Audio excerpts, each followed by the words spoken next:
పూర్వకాలంలో ద్రవిడ దేశంలో ఒక రాజ్యం ఉండేది. ఆ రాజ్యంలో ఒక శివాలయంలో ఒక అర్చకుడు పరమశివుణ్ణి నమ్ముకుని అర్చకత్వం చేశాడు. అర్చకత్వం అంటే మామూలుగా చేసింది కాదు, ఆయన ఉన్నాడు అని నమ్మి అర్చకత్వం చేశాడు. బ్రహ్మాండమైనటువంటి కరువు వచ్చింది. ఆ ఊళ్ళో ఇంకా ఎవరు బతకలేక ఇంకా ఈ ఊరు విడిచిపెట్టి వెళ్ళిపోతున్నామని చెప్పి వెళ్ళిపోయారు. ఆ వెళ్ళిపోయేటప్పుడు ఒక గమ్మత్తు ఉంటుంది.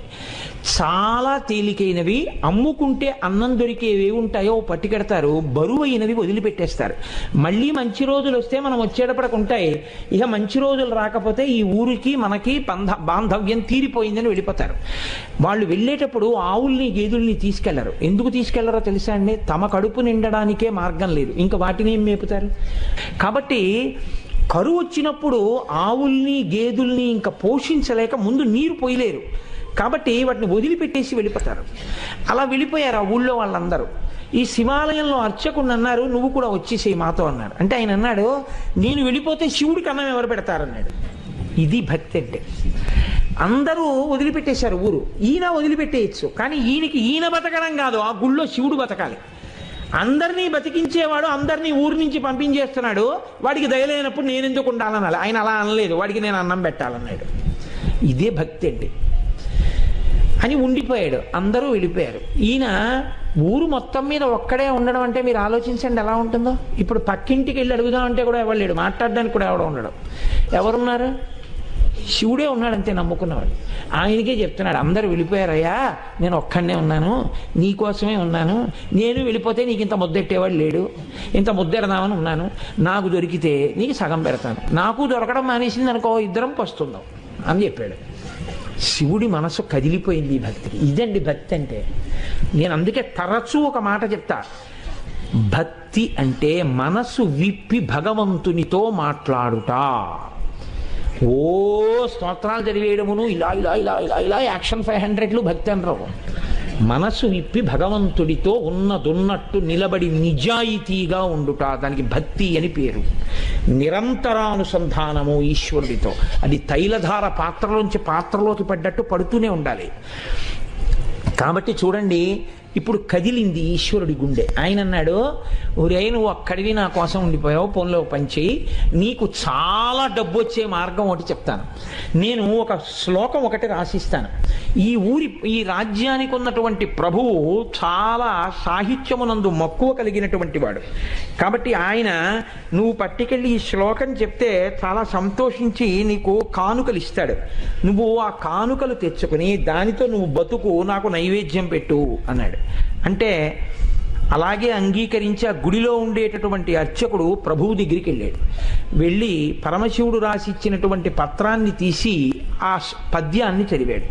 సింధుర రాజగమనాద్ధమ్మిల్ల బంధంబు సహజ సుగంధంబు. అందులో ఉంది, పార్వతీదేవి యొక్క కేశపాశము సహజమైనటువంటి సువాసనతో కూడి ఉంటుంది. సింధుర రాజగమనాథమ్మిల్ల బంధమ్ము సహజ సుగంధమ్ము. సింధుర రాజగమన అంటే ఏనుగు ఎలా నడుస్తుందో అటువంటి ఏనుగు యొక్క నడక వంటి అందమైన నడక కలిగినటువంటి పార్వతీదేవి యొక్క కేశపాశము సహజమైన సుగంధము కలిగినది. ఆ రాజు యొక్క ఆస్థానంలో ఆస్థానకవి ఒక ఆయన ఉండేవాడు, నత్కీరుడు అని ఆయన పేరు. ఆ నత్కీరుడు అక్కడ కూర్చుని ఉండగా ఈయన వెళ్ళి ఆ పద్యం చదివాడు. చదివితే ప్రభువు సంతోషించబోయాడు. నత్కీరుడు లేచి అన్నాడు, తప్పిది చెప్పరాదు, కవితా సమయంబున నొప్పు కాదు, నీవిప్పగిదిన్ రచయింపవచ్చునే అన విప్రుడు తెల్లబోయి, నాక పరమేశ్వరుండు ఈ వసుధాదిపుపై రచయించి ఇచ్చెగాని ఏ ఒప్పును తప్పునేనరుగా ఉత్తములారయటంచు క్రమరన్. కాళహస్తీశ్వర మహాత్యంలో ధూర్జటి ప్రణీతం ఇది.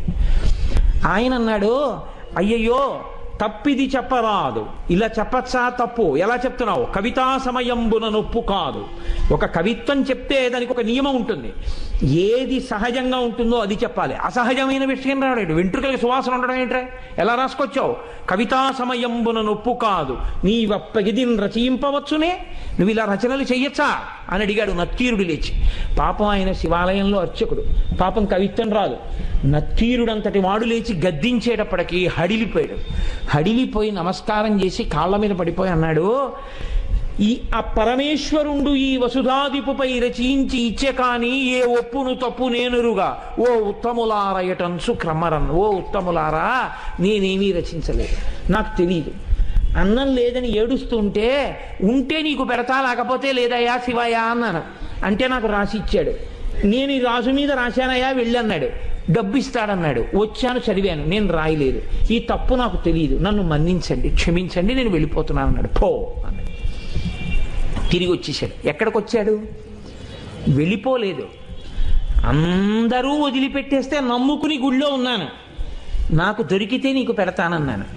ఫోన్లే, మర్యాద చేయకపోతే పీడాపోయేది. అవమానం చేయించాడు, ఇలాంటి పద్యం రాసిచ్చి అని. ఇక గుడికి వెళ్ళడం మానలేదు, మళ్ళీ ఊరెళ్ళాడు. వెళ్ళి చాలా మనసులో కోపం. అమ్మ దెబ్బలాడుతూ సున్నిపిండితోటి నలుగు పెట్టేటప్పుడు ఉండేటటువంటి ప్రక్రియ మీరు ఎప్పుడైనా చూస్తే చాలా గమ్మత్తుగా ఉంటుంది. పిల్లాడు బిక్క మొహం వేసి ఎక్కడ గిల్లేస్తుందో భయం. వాడు ఇలా చేతులు ఇచ్చి ఇలా ఉంటాడు, అమ్మ వంక చూస్తూ. ఆవిడ మొన్న ఫస్ట్ యూనిట్ టెస్ట్లో 7 మార్కులు, రెండో యూనిట్ టెస్ట్లో 8 మార్కులు. అందులో గట్టిగా ఒత్తచ్చు కదా, ఒత్తేస్తూ చెయ్యి పట్టుకుని పైన కింద ఒత్తేస్తూ నిలబడు అని. మీ నాన్నకి పట్టదు, ఎప్పుడు ఉపన్యాసాలు అని ఇలా అంటుంటే తొడల దగ్గరికి వచ్చేటప్పటికి ఏ పిక్క తిప్పేస్తుందో అని వాడు అలాగే బిక్క చచ్చిపోయి ఉంటాడు. అలా ఈయన చేతిలో పాత్ర పట్టుకుని నమస్సోమాయిచ రుద్రాయిచ నమస్తామ్రాయిచ అరుణాయిచ నమశంగాయిచ పశుపతయేచ, గొప్ప పద్యం రాశావు అని పోస్తుంటే శివుడు బిక్క చచ్చిపోయి అలా ఉండి అభిషేకం చేయించుకుని, నువ్వు పెట్టకపోయినా నేను పెట్టాలిగా, ఇంత తిను. ఓం ప్రాణాయి స్వాహ, ఓం అపానాయి స్వాహ, ఓం యానాయి స్వాహ అంటుంటే ఆయన లేచి అన్నాడు, ఎందుకయ్యా అంత కోపం, ఏమైంది అక్కడ అన్నాడు. ఏమి తెలియని వాళ్ళే అడక్కు, సర్వజ్ఞుడివి, నీకు తెలియంది ఏం లేదు. ఎంత గొప్ప పద్యం రాశావు. మీ ఆవిడ వెంట్రుకలకి సహజ సువాసన. నత్తీరుడు నిలదీశాడు. ఏమిటి కవిత్వం అని అడిగాడు. కవితా సమయంబున నొప్పు కాదు, నువ్విప్పగిజిన్ రచయింపవచ్చునే అని అడిగాడు. సిగ్గుచేటై తిరిగి వచ్చానన్నాడు. అనేటప్పటికీ శివుడు అన్నాడు, వాడేవాడు ఈశాన సర్వ విద్యానాం ఈశ్వర సర్వభూతానాం బ్రహ్మాధిపతిర్ బ్రహ్మ శివోమే అస్తు సదాశివోం. సమస్త విద్యలకు అధినాథుణ్ణి నేను ఇంతపాటి లేశమైన కవిత్వం ఇస్తే పలుకుతున్నాడు ఆ నత్తీరుడు. నేను రాసినటువంటి కవిత్వంలో తప్పు పట్టగలిగిన మొనగాడా నేనే పెడతానన్నాడు. ఒక బ్రాహ్మణుడి వేషం వేసుకున్నాడు, తలపాగా చుట్టుకున్నాడు, రాజుగారి సభలోకి వెళ్ళాడు. వెళ్ళేటప్పటికి అందరూ అబ్బో చాలా వర్చస్సుతో ఉన్నాడు. లేచి నిలబడ్డాడు. నిలబడేటప్పటికి ఇంకా ఎవరిని ఏమీ అడగలేదు, చాలా కోపంతో ఉన్నాడు. ఈ రాజుని మీదనే కవిత సాహిత్య స్ఫురన్మాధురి చారు ప్రౌఢిమ చెప్పి పంప విని మాత్సర్యంబు పాటించి ఈ నత్తీరుండూరక తప్పు పట్టెనట.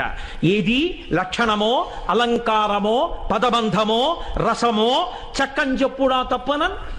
శివుడు నిలదీశాడు. ఎరా, నేను ఈ రాజన్యుని మీదనే కవిత సాహిత్య స్ఫురన్మాధురి చెప్పి పంప అద్భుతమైనటువంటి పద్యం ఒకటి నేను రాసి పంపించాను. ఈ నత్తీరుండు మాత్సర్యంబు పాటించి ఊరక తప్పు పట్టానట. అవతలవాడు పద్యం రాయడం ఏమిటి, నేను మెచ్చుకోవడం ఏమిటని కేవలం అసూయతో నత్తీరుడు తప్పట్టుకున్నాడు పద్యంలో. ఏది పద్యంలో తప్పెక్కడుంది చెప్పమనండి. లక్షణమో, ఏం పద్యంలో లక్షణంలో తప్పుందా? అలంకారమో, అలంకారం తప్ప. పదబంధమో, పదములు బంధం వేయడం తప్పొచ్చిందా? రసమో, రసభంగం అయిందా? చక్కంచెప్పుడా తప్పనం, ఏది తప్పు చెప్పు అన్నాడు. రాజు తెల్లబోయి ఈ కూడా ఎప్పటిది, ఎప్పుడు అయిపోయింది, ఇప్పుడు కమాలను ఈయనెవరో వచ్చాడు అని. ఆయన వెళ్ళిపోయాడు కదా అర్చకుడు, ఈయనెవరో వచ్చాడు. ఓహో, కవిత్వం రాసిన వాడు ఈయనేమో. శివుడు అన్నాడే, మరి ఈయనేమిటి ఇలా ఉన్నాడు అనుకున్నాడు. ఈలోగా నత్తీరుడు గభాలను లేచాడు. తన పేరు కదా ఎత్తాడు, అందుకని నత్తీరుడు లేచాడన్నాడు. అగజకునైనం తగు ఇలా మగువులకు తగదు మాను మాత్సర్యమింకన్ గగన ప్రసూనవాదము జగతిన్ ప్రత్యక్షమునకు సరియన తగునే. ఏమిటా నువ్వు మాట్లాడేది? కవిత్వం రాశావా? పద్యం రాసి పంపించావా? అగజకునైనం తగు. కొండకి పుట్టినటువంటి తల్లి కాబట్టి ఎత్తి పొడిచాడు. కొండల ఆవిడ పార్వతీదేవి కాబట్టి ఏమో ఆవిడ వెంట్రుకలకి సువాసన ఉందేమో. ఇలా మగువులకు తగదు. భూమి మీద ఏ ఆడదాని జుత్తు సువాసనతో ఉండదు. గగన ప్రసూనవాదము, ఆకాశంలో పువ్వు ఉందంటే ఎవడైనా నమ్ముతాడు? కనబడుతుందా ఎవరికైనా? ఎవడైనా అనుభవించింది ఉంటే చెప్పు, మేమెవరం చూడలేదు వాసన. నువ్వేదో రాసి పార్వతీదేవి కేశపాశం అంతా చాలా సహజ సుగంధంగా ఉంటుంది అంటే ఎలా ఒప్పుకుంటావు? ఇది ప్రత్యక్షమునకు సరియనతగునే మా కంటితో చూసింది అని సత్యమని మేము అంగీకరిస్తామా? అంగీకరించాం. ఏమిటి తప్ప అని 10 మాటలు అడుగుతాయంటే అందుకని తప్పే అన్నాడు. అనేటప్పటికీ శంకరుడు అన్నాడు, పార్వతీదేవి కేశపాశమునకు సహజ సుగంధముందో లేదో చెప్పగలిగిన వాడెవరు? ఒక్క శంకరుడు. నేను చూస్తాను కాబట్టి ఆ కేశపాశం యొక్క వాసన, కాబట్టి నేనే రాసింది, నేను చూసిన వాడిని. నేను చూసి సహజ సుగంధం ఉందని చెప్పినా నువ్వు నమ్మవా?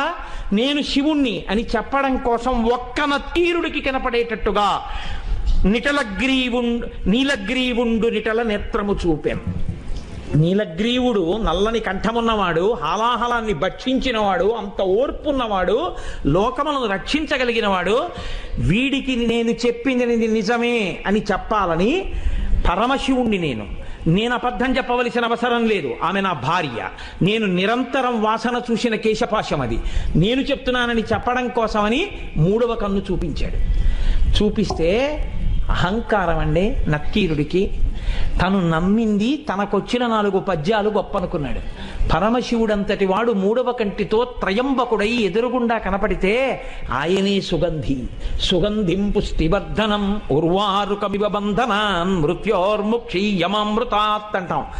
ఒక్కసారి మహాదేవుడి కాళ్ళ మీద పడితే ఏ స్థితిని పొంది ఉండేవాడో ఆయన అన్నాడు, తల చుట్టువార కన్నులు కలిగిన పద్యంబు తప్పు కాదనవశమే, వలదిచ్చట నీ మాయా విలసనములు పనికిరావు విడువమటన్నాను. 3వ కన్ను కాదు, నీ తల చుట్టూ కళ్ళు చూపించినా నువ్వు చెప్పిన పద్యం తప్పే. అహంకారం చూడండి ఎలా ఉంటుందో. అన్ని విద్యలకు ఆలవాలమైనటువంటి శంకరుడే వచ్చి చెప్తే ఎందుకు వచ్చిందిరా? మహానుభావుడు చెప్తున్నాడు, ఏమో నా తల్లి కేశపాశమునకు సుగంధం ఉండి ఉండవచ్చు. ఆ అనుభవము, నేను అలా అమ్మ కేశపాశ దర్శనం చేయగలిగిన భాగ్యాన్ని శంకర నాకు కూడా కృప చెయ్యని పాదాల మీద పడాలి. తన విద్యతో వాదన చేస్తున్నాను అనుకున్నాడు. నీ తల చుట్టూ కళ్ళు చూపించినా నీ పద్యం తప్పే అన్నాడు. వెంటనే శంకరుడు అన్నాడు, నీవు కుష్ఠవ్యాధి చేత భయంకరముగా పీడింపబడదువుగాక. ఉత్తర క్షణంలో ఒళ్ళంతా వివరణమై కుష్ఠవ్యాధి బయలుదేరింది. ఇప్పుడు పరమశివుడి కాళ్ళ మీద పడ్డాడు. అయ్యయ్యో తండ్రి, వచ్చిన 4 ముక్కలకి కన్ను మిన్ను కానక అహంకారంతో ప్రవర్తించాను. ఖచ్చితంగా జగదంబ యొక్క కేశపాశము సుగంధభరితమే అయి ఉంటుంది. నన్ను అనుగ్రహించి నాకు క్షమాభిక్ష పెట్టు అని ఆయన కాళ్ళ మీద పడ్డాడు. శివుడు అన్నాడు, నువ్వు కైలాస పర్వత శిఖర దర్శనం చేస్తే నీ యొక్క పాపం పోయి నీకు మళ్ళీ ఆరోగ్యం కలుగుతుందని అంతర్ధానం అయ్యాడు. ఇప్పుడు ఈ కుష్ఠవ్యాధితో బయలుదేరాడు. ఎంత వర్ణించాడో దుర్జటి. ఎప్పుడైనా అవకాశం ఉంటే కాళహస్తీశ్వర మహాత్మ్యం చెప్తాను, అప్పుడు విందురు కానీ. అప్పుడు మహానుభావుడు ఉత్తర భారతానికి నడిచి వెడుతూ కైలాసం కనపడక కుష్ఠవ్యాధి పెరిగి వేళ్ళు కాళ్ళు ఊడిపోతుంటే ఏడుస్తుంటే ఆనాడు సుబ్రహ్మణ్యుడు ప్రత్యక్షం అయ్యాడు ఒక చోట చెట్టు కింద. ఓరి పిచ్చాడా, మా నాన్న హృదయం నీకు ఇప్పటికీ అర్థం కాలేదు. కైలాసం అంటే కుష్ఠవ్యాధితో అక్కడికి ఎడతావా? దక్షిణ కైలాసం కాళహస్తి శిఖరం చూడమన్నాడు రామ నాన్నగారని చెప్పి కాళహస్తి శిఖరం చూపించాడు. వెంటనే కుష్ఠవ్యాధి పోయింది.